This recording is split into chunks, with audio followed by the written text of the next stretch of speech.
Shenango yango ye Shene kitoko Yayo yayo yanga Sokolingi oyebana ye Olingi osala promotion Lekana yo ye Natumba TV Natumba TV Natumba TV Musicien, politicien Comédien, commerçant Pasteur, t'as dit praticien Lekana yo ye Natumba TV Natumba TV. Un enfant est un adulte qui croit qu'il sait, et un adulte est un enfant qui sait qu'il croit. Très chers amis internautes de Élysée Ntumba TV et NTV, merci déjà de nous faire confiance et de vous abonner massivement pour ne rien rater.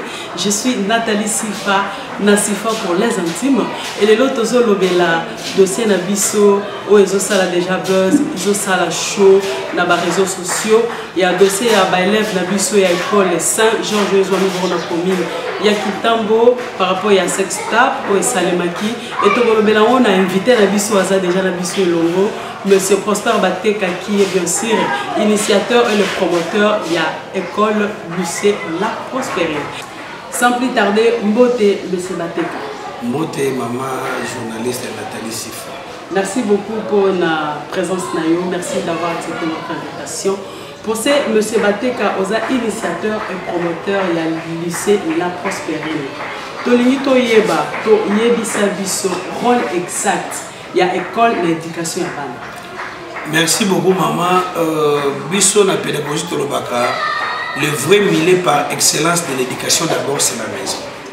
Donc moi, je suis allé, moi, je suis allé, oyo azui éducation pour na libota et pas ya papa na maman na et ya mibale Tolobaka ezali école place moi kokoso ezali et pas ya baboti école et ko compléter ce qui école a raté ndako a raté et c'est le tour de l'église oyo ayaka ko bakisa to pe ko bakisa moi moko pour être moi na lobby akoma monde. Voilà pourquoi biso étant que ba éducateur Yamas, bébé éducateur, Yabana, toujours Rabana pour un temps. Nous n'avons que 8 heures pour encadrer l'enfant et les autres heures, et 14 heures, ils ont la famille. Voilà ce que je pourrais dire dans mon tour de Noël. Merci beaucoup, très chers internautes. En tout cas, abonnez-vous massivement parce que si j'ai OESO, ça l'a déjà buzz et ça vraiment, si j'ai mon OEPC, il va passer. Monsieur Prosper Bateka, en tant que promoteur d'une école, partant du phénomène point sexuellement transmissible ou bien où sexe égale point, est-ce que les éducation peut contribuer à la construction et à l'élite où elles sont censées diriger? Monsieur, étant l'introduction, il est par excellence de l'éducation sur la maison. Et c'est ce qui me colle à Benimona, qui est mon kakimi. Ce qui me colle à Benimona, qui est mon kakifundé pas papa. Mais est-ce que c'est aujourd'hui le cas? Ce n'est pas le cas. Donc, tout part de l'éducation réussie par l'enfant à la maison. Ce qui moi, la côte de l'intérieur, c'est que d'une part, elle a raté déjà une éducation chez lui à la maison. Donc, je ne peux pas aller sur le dos de la prière. Je vous dis que cet enfant est déjà mal éduqué. Voilà. Vraiment, merci beaucoup. Tolobela, le solo oyoto dossier OSALI déjà buzz dans les réseaux sociaux. Juste après, c'est sur l'examen d'État. Yo, tant que promoteur, analyse na yo. Et ensuite, na l'opposition à papa et à ban. Point de vue.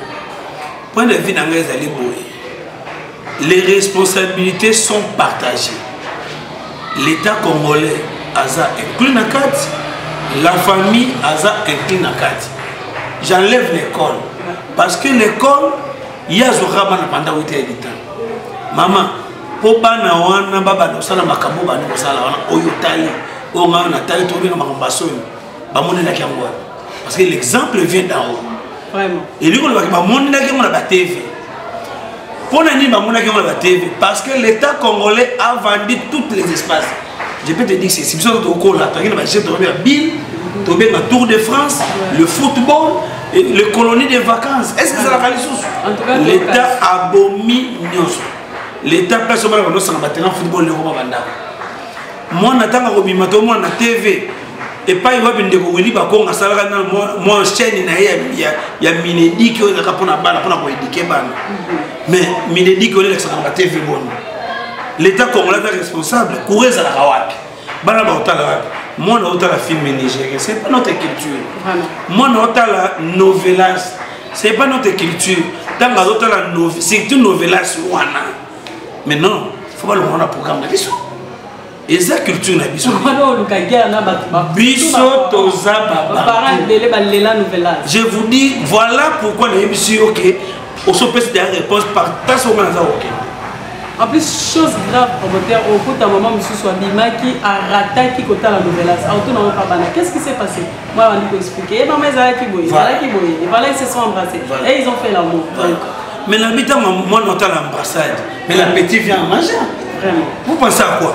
Moi, on a dit qu'on a déjà qui va embrasser. On a besoin de ça. La mec. Nous, moi, on a besoin de ça. Ça signifie que ça continue. Regarde aussi chose qui est trop grave.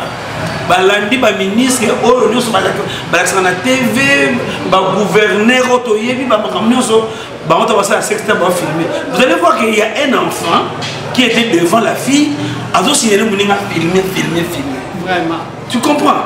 Donc, les responsabilités sont partagées. Premièrement, l'État congolais a failli à sa mission. Il y a éducation à bas. Nathan Wakazaki, maman, si vous avez que ce soit papa, parce que mon auto continue à attendre. Mettons papa, il y a un mais les lots paralysés, incapable de foutre papa.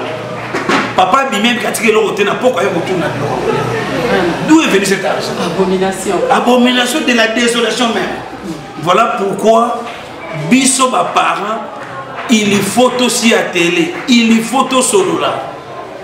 Ba programme nini ndeko Patrick Bouyaya na RTNC na ye na ba chaîne partenaire na ye ba prévoir pour na ba tous en vacances. Dis-moi. Surtout avec cette prolifération à la chaîne. Dis-moi. Ma programme est sous contrôle. C'est seulement au Congo tout le monde ba chaîne lokola ba Minzo. Tout en ba France, tout en ba pays, nous avons eu le temps d'aller. Malgré mon bazar ba Kirti na pour la oya mabe. Mais et comme na mo na sondé parce que l'État congolais a fait sa mission et forfait wana eza na kotia wana mutu ya l'État congolais pour permettre que bana batala entraînement pour baler la match. Voilà. Donc soyez na comprendre est-ce que ma besoin tande côté mingi na l'État. Gouvernement de lequel biso makambo nyonso. Ce gouvernement va ko futa ba parents mala. Gouvernement oyo a recadrer le programme na ye. Natanga Mobutu to na chaîne moko RTNC.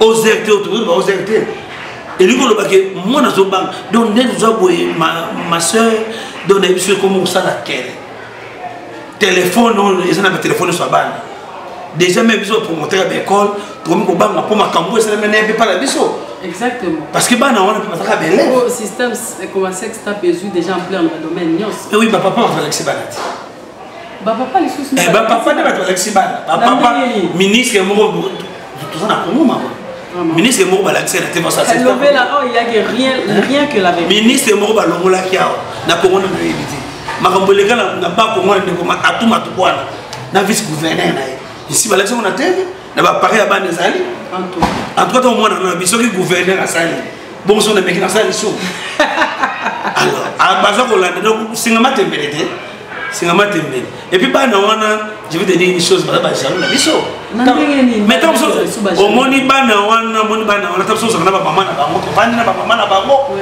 na ba intimité na biso bana na ba kanga kanda ndeni papa bana ba ki kanga kanda mais oui papa na maman mais yango wana depuis que toza na mission rien que la vérité allo mwana wana lobi mwana wana lobi monde papa baza kuna ngape fona mekango lobi wow voilà pourquoi biso to la chambre papa baleka ngoto bakota ngate exactement ouais mon mamie wa na kati parce que moi mon père m'a dit mon kota na chambre so mon mamie wa na kota te ouais les juste pour na bangi mais oui maman Nathalie tout le ba vérité ne to zali awa na yebité to to lege ba no nini vraiment donc faut changer national mais c'est ça le but que liboso pour dans la chambre de parents c'était interdit. Mais dans la situation où tu vivre surtout dans le cannabis au Congo. Au bout de mes parents bazo vivre dans studio papa maman na bana 5 6. Voilà pourquoi au PC réponse na réponse on a tout l'État congolais est à la base. Vraiment. Il y a de cela 50 ans que les boulots banda au Timor. Et le boulot ana na évité ce qui l'autre au et puis ma rambo au moni au sextape. Et ça quand le récolté. Et ça la église. OK. En aurait l'église. Et ça peut pas le journaliste. OK. C'est partout. Donc l'exemple c'est ça. La vogue c'est ça. Mais ce secteur écoute vraiment l'église Jésus en plein. Ça passe parce que l'église est à bisika auto. Batunyo sur Amabé ni to lo barato kimi. Voilà pourquoi est-ce que maman Nathalie devant ça a. Oyoka makambo ça dans l'église. Papa, il y a un lobby. Donc, rien que la vérité. Tous les milliers ont essayé qui est sauvegardé l'intérêt de l'éducation de l'enfant, ils ont déjà profané. Un, la maison. Deux, la maison, il y a maman Nathalie. On a une famille, nous sommes quand même des éducateurs. Il y a un barabana, il y a un barabana. Moi, je suis un papa, je suis un fiancé dans la foot dans la Minerva. Vraiment. Alors, quand on fiancé est, vous êtes responsable des fiancés. Au Benzi papa et papa habité, il est fiancé dans la foot dans la Minerva. Vous comprenez? Donc, il y a un fiancé à Zoya. Donc, moi, je n'ai pas de rôle parce que Léon là, on a côté. À quel niveau là? C'est tout ça normal. Parce que papa a des codes, il était fiancé. Tu peux pas papa, tu n'es pas fiancé. Nous préférons donner ça aux fiancés. Vraiment. Fiancé dans la foot dans la Minerva. Tu vois? Donc papa a des défaillants. Fiancé avant maman Nathalie, ça c'est quoi tu vas dire? Je vais te dire une chose qui est réelle et vraie. Tant aux yeux moi chérie non tant toujours quoi. Mais même les bosses pas pour les gâter. Dans vos exemple dans la maman Nathalie. Tant tu vas dire ma maman des ala. Là ils sont dans l'équipe à copine non on a les gars. Dans le hôtel banga na boire quoi ba ton na. Mais oui, pour communication de la guide. Vraiment. Car et quoi qu'on a. Il y a eu des gens qui ont été en train de faire des choses. Ils ont été en train de faire des choses. Ils ont été en train de faire des choses. Ils ont été des concert. Voilà. En tout cas, abonnez-vous massivement. Abonnez-vous massivement, sans hésitation, vous allez le citer. Mais ce Prosper la zone de l'issue, sachant qu'après recherche, l'élève au Bassala qui s'extape, l'élève est 5e. Pourquoi Kaka n'a période d'examen d'État? Parce qu'il se passe qu'il se cache quelque chose derrière le rideau. Pourquoi Kaka n'a période? Non, ils ont période d'examen d'État. Ils ont filmé Makala. Voilà, ils ont un programme différent. Ils ont filmé Makala. Ils ont filmé Makala et Bassala vraiment Bandaka. Mais juste après session, mais non, 4 jours. Et Salamaki déjà avant, pendant l'examen, on va passer 6e. Ne Makambouane et Salamaki. Et par rapport à Salaki Makambouane, et qui n'a pas été mécontent. Dans l'ensemble, on a les publics. Ah oui. Makambo ezali donc on peut ça makambo lelo donc on peut ça makambo. En tout cas peut ça makambo. Donc makambo to peut ça lelo exact bana wana bana 5e babane bantrement na banda 4. On va match. Et là ndeko moi tindele nga sur makambo na tali ngako. Mais oui. En tout cas chers internautes, nous avons se massiver ou plutôt s'abonner massivement. Moi to exhiber ma vidéo les actes beaucoup plus pour la filière. Et M. Bateka, d'un côté, il y a ministre. Décision à Liboso, il y a Kopekisaba, Nawana, inscription à l'école Moussoussou. Bien qu'il y ait qui changer de décision, pour la Kopekisaba, inscription à l'école Saint-Georges, à l'école Moussoussou. Vous mettez que jamais. Et là, Liboso a condamné le ministre. Moi, mon vieux, place Azali, les meneurs à touche, les vieux Tony, moi, pire vient en autant de et on a pété dans le temps. Donc, pire vient, même si on a la communication, ça va. Il y a la communication. Alors, ce que le but Tony, moi, c'était par rapport aux agitations. À celles qui vous parlent, na cadre. Mais or, charte à Nations Unies UNICEF, donc chaque enfant a droit à l'éducation. Bien sûr, parce que quand il s'est agité, c'est-à-dire manque à maîtrise de son bien, manque à maturité. Non, il y a ma maturité. Il y a un domaine, il y a un terrain. Via Yébi Masolo qui toko, via Yébi le parent. Donc, ce n'est pas ma TV, ta robette, ta petit wana. Et tant que tata moboti, pour un petit bungi. Donc, aïe, donc, dans ces kanda tomboki, mais sous quand on papa, tant qu'on a tout le monde, on voit qu'il a été, avec un recadré, non, ils peuvent utiliser ailleurs. Mais, dans Saint-Georges, il est sous-sauté. Peu de catholique, parce que bano va tourner film à porno na congrégation. Mais oui, parce que ma personne va somme la contamination. Vraiment. Autant la quand ma cambo est là non. Mais la personne va pas jouer là. Ce sont des anciens joueurs, ma petite va compter dans stade avant. Ah oui. Donc je suis arrêté. Je suis arrêté. Je suis arrêté donc viens dans Tony moi ba. Avec les ma bête. Rosa ma be moko beso donc mais prochainement viens faut que la communication en tout cas, Ayoki. Mais d'une part aussi, préfère faire sur la bien. Vraiment. À mon arrêté. Alors même dès il ne faut pas sanctionner. Parce que c'est lui qui est censé faire la discipline dans une école. C'est lui le maître de la discipline. Donc, si on va péter, on va juste sanction. DDP, il faut la sanction. Vraiment? Ah oui. DDP, il faut donc voilà. Ok, merci beaucoup.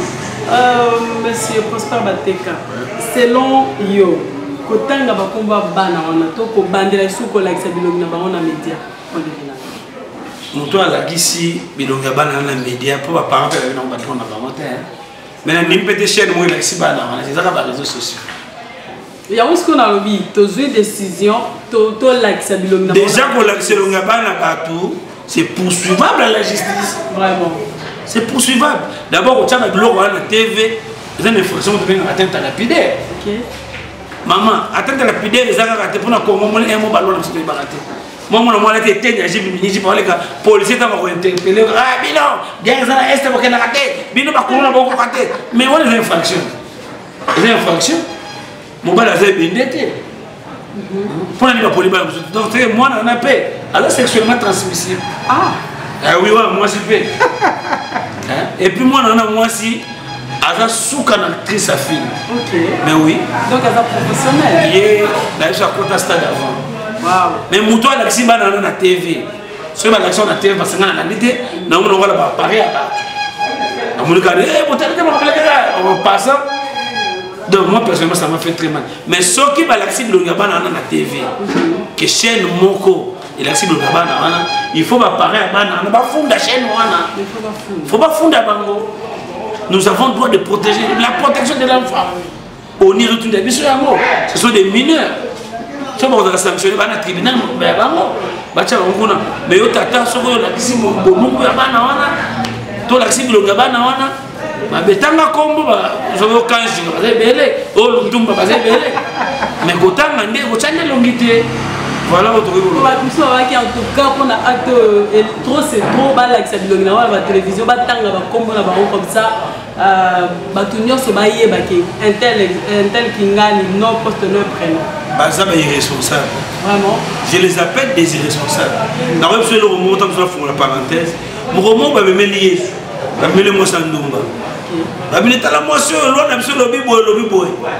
Ne ba lo sutala lo na biso lobby bonde to za boy il faut que ça bana bilonga na boy yesa tuna banga ka ona na ba asala ni sumute aba mbangate alors na bato ba osenga wana na bato ba osenga wana mise moi wingi alo ba katala en tout cas ba katala pour ça que ça bilonga bana c'est ça donc vraiment voilà. Ok, merci très chers internautes. Beaucoup de s'abonner, en tout cas abonnez-vous massivement. Ici rien que la vérité, rien que la vérité. Donc on camoufle et l'autre côté, et l'autre côté.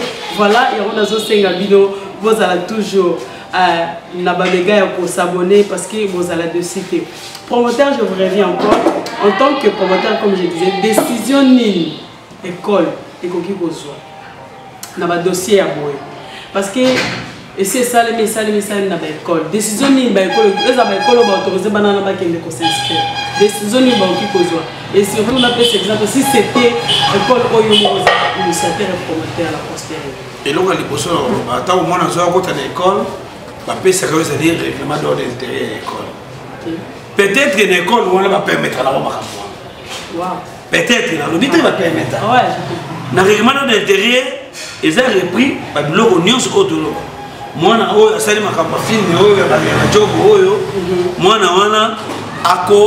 zala sanctionner l'infraction telle. Moi na oya yibi akozala boye. Moi na oya sali boye akozala boye. C'est ça le règlement d'intérêt. Quoi c'est la constitution de l'école. Na yibi que règlement ya Saint-Georges natanga na ya moté. Mais pour la marambano basali ils ont débordé. Donc ils ont traversé la zone rouge. Donc bazan la sanction sous la so ba kota na école mususu. Ba le kota. Mais dans Saint-Georges, ils doivent servir d'exemple. Sur Saint-Georges, tiki kakabana wana. Et bien, donc voilà, l'appétit va venir à manger. Est-ce que ça peut-être pour la pour l'éducation à la vie, ça va? Mais est-ce que c'est un programme d'éducation à la vie? À vérifier. Les gens je suis promoteur, je te l'ai dit. Vraiment. Mais je te l'ai dit. Les hommes appellent quand même. Mais et là, le besoin d'habiter les solos, maman Nathalie. Exactement. Et c'est ça. Moi, je suis français car à l'école. Na lingala banda bota bati ya koli. Alors baka lingala. Si vous avez français, après on va là. Mais bon madame. Ba Rwanda so za mama ele parce batanga na Kinyarwanda. Exactement. Biso so tozali ole tozali nde tozali awa. Ezama yelo tozu parce que na kuma mama nango botangi lingala. Wata mena a ma. Moi na otala ba yiki mena e me. Pili. Et le bana boli ba kotanga. Vraiment, c'est quoi les actions fautes? Parce que la culture congolaise se met par complexe, il y a des ambassadeurs. On a faute, il y a des nanani. Le programme sur l'école est respecté. Le problème est que vous ne pouvez pas diaspora. Soit disant que vous combattants. Bazoyoka. Ne bazala combattants. Mais on est vraiment sur culture. On est vraiment culture. Dans notre culture, chez nous, il y a la musique, par exemple. Exactement. La musique, et ça n'a pas exprimer. Maintenant, le province, on a Congo central, on a la musique. Les sons, ils sont agréables à l'oreille. Ils arrivent à la musique, mais maintenant, comment la musique est dans la culture, ils ont couvert. Tous les cultures, nous sommes imposés dans le Congo. Tu vois que Simon Kimba passe à la carte. Tu vois que na Congo, moi, je suis en bâtité. Tu vois que na Congo, mini-jeep, c'est un tabou. Bokilo, quand on a l'hypothèse, Bokilo, on a été. Chez le ballon, même toilette, on a la toilette, on a été. Mais on a la quinoiserie, Kilelo. Kilelo, et Bandakala, Kilelo, depuis Mobutu. Kilelo. Mais en quelque sorte, à l'époque, à Mobutu, moi, ma commission, on a été respecté parce qu'il y avait cette tenue-là, la bacoste, et puis ma maman, la tabac, ma puta et autres. Moi, culture, on a été un peu respecté. Ce qui culture n'est rien respecté. Bien que Kilelo est à l'aise. On va mettre le son, pour ce qu'on n'est pas au courant. Il y a un bateau, on va mettre le son, on va cadrer. Donc, sur 18 heures, il y a un coin, ok. Mais je te dis, il y a 18 heures. 18 heures, ok. C'est comme il y a tu vas prendre la cache. Vous avez l'éducation pour nous. Ah bon? Eh, parents, ça des fois. Mes parents, le lot, on a des zoom, surtout tu as fait, tu repères, ça peut être parler. Tu mets tes portes, c'est ma maison, vous allez dormir là où vous êtes. Vraiment. Abima Libanda, quand ma porte, le banc, tu l'as la Libanda. Mais le papa n'a pas mis ma parent à ma porte. Mais oui. Église, mais ça n'a pas. Ok. Ça n'a pas. Maman qui est au réunion de maman. À quelle réunion de maman de 7h à 15h. Alors là, papa l'a dit. 15h. Papa soit où à Moussala, 15h30 on a pas. Papa l'a dit. Voilà pourquoi on ne peut pas bien notamment. Ok. Snell, les sont responsables. Ok. Papa va en parler. Avant de parler, Kourata, Moulungé. N'a qu'un data pas vieux Georges. Tu vois, maman, on a fait dans la coin. N'a pas de comme Ali. Dans le monde, on a dit, bah, on a dit, Kilelo. Bah, les Guinéens, ils n'ont pas demandé. Papa me dit deuxième regard. Et ça me sonne on a pas moins. Pas quand ça fleuve. On t'a pas moins et puis et là on se mboko nzala. Oh Jésus. Nzala za na mboka. Alors moi oyebi na to yeso mutu moni songa so side ta na Congo. Na bonza déjà. Vraiment. Et oui, bana moni akilelo. Avant me songa na mboka papa te. Une parenthèse que tu fais dans la barre moko. Moi petit moi Mickey Mikazo Loba que ndenge za bonga na ba homme mari. Na lingana ba tata mukolo. Pour ça si est comme si bien la bango. Il mon côté j'étais dans le Congo. En tout cas. Mais ma jeune garçon so lingier beau petit. Si pas côté na moko mino. Donc ça dit que ba père ne ba pesa makamu mukolo. So moni mwana na mwana secteur pana. Na lobi na petit déjà quand stade avant. Pour autant la maman petit peu makamu na nga bakolo. Donc voilà quoi. En tout cas, chers internautes et Élysée Ntumba TV, abonnez-vous massivement. Tozo Kobana, le promoteur et initiateur, c'est La Prospérine. Monsieur le promoteur, ce n'est pas la unième fois. Il y a comme on a élèves en uniforme, na bakacho où ils ont représenté l'identité avec l'école pour ça là, au vie et sur de tout le monde. Comment alors arrêter fléau Oyo? Quels sont les mécanismes à appliquer tant qu'école pour arrêter le système Oyo? Parce que on peut peut-être dire que la majeure partie ne revient pas seulement, on ne condamne pas seulement la famille. Nous avons condamné aussi l'école parce que l'école pèse un rôle pour jouer dans l'éducation yabana. Comment faire? Quel mécanisme? Comment arrêter la fléau Oyo? L'État est à la base à Makambo. L'État est à la base à Makambo, bien sûr, mais l'État est à l'école, nous sommes tous Kotangis. Bon, ma sangue même dans ma gâte école. Waouh. Et maman journaliste. On va relever sous comme sous. Mais oui, ma sangue même dans ma gâte école. Bah, si c'est examen d'école, n'est-ce pas l'école organisée par la mission. Tous les rabbins n'avaient pas d'examen, tout ça, le sambo n'attend que les béguébas. Mon collègue souka ba to sala le sambo to kama to ibana bozo mandaku ko ya kima to l'examen était bima ndenge bosala ki ndenge za inspection nzamba sunga mono sazo mo bi mana ko boku di bana na bana ba yusko préfet o na mona tina ba tano na be mona mona ba mo na gangire na betie mbata boy mona gina mama préfet betre mbata na ba po chenga to ina boyaki on ni maete. Donc l'école est limitée. Voilà ce que ça moussala à l'état. La police. Moi, je suis général qui a beaucoup de chapeaux. Ces dernières années, où il y a des cas, à chaque moment, je suis moi, je suis en uniforme, je suis en moi, régularisation, donc moi qui me compte dans Boka. Sans quoi, ce que je suis tout ça, je suis en Congo, rien que la vérité. Donc, on va la vérité, mais sur les cas de la preuve, c'est bien exact.